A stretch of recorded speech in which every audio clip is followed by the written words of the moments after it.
আমরা বিভিন্ন সময় দেখি মাদ্রাসার ছাত্রদের আলেম ওলামাদেরকে রাজনৈতিকভাবে ব্যবহার করা হয়। এই যে মৃত্যুর মুখে, গুলির মুখে ঢাকা শহরে এনে মাদ্রাসার ছাত্রদেরকে ঠেলে দেওয়া হলো, এর দায় কি বাংলাদেশের সেই সময়ের সকল রাজনৈতিক দল নেবে না? অবশ্যই ফ্যাসিস্ট সরকার, তার যৌথ বাহিনী, তার পুলিশ বাহিনীর এটার দায়।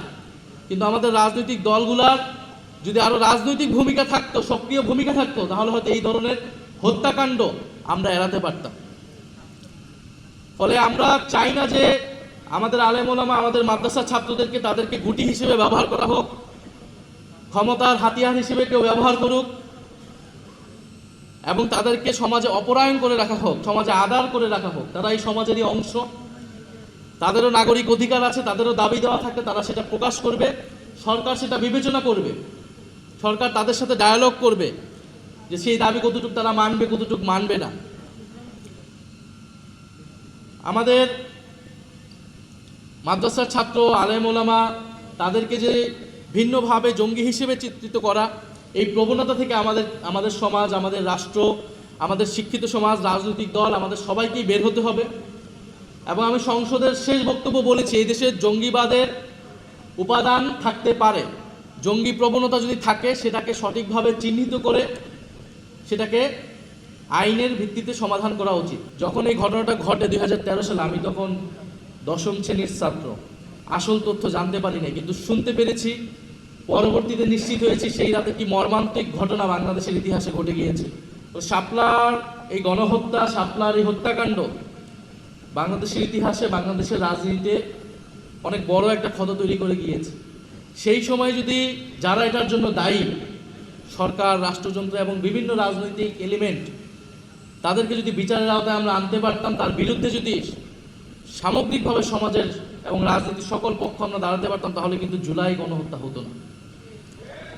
শাপলা গণহত্যাকে কোনো না কোনোভাবে তো বৈধতা দেওয়া হয়েছে, তার প্রেক্ষাপট তৈরি করতে অনেকেই ভূমিকা রেখেছে।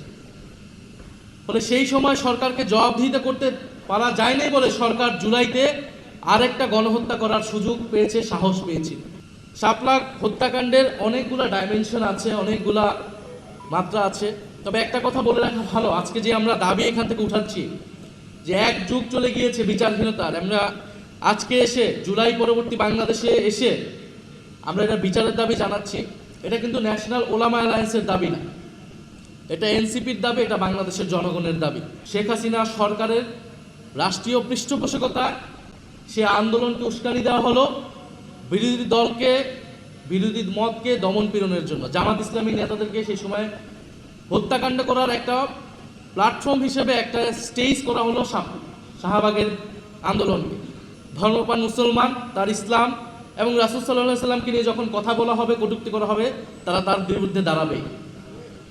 এবং আপনারা তথ্যচিত্র দেখবেন, হেফাজত সেই সময় অনেকবার বলেছে যে যুদ্ধাপরাধীর বিচার নিয়ে কিন্তু তাদের কোনো ইস্যু ছিল না।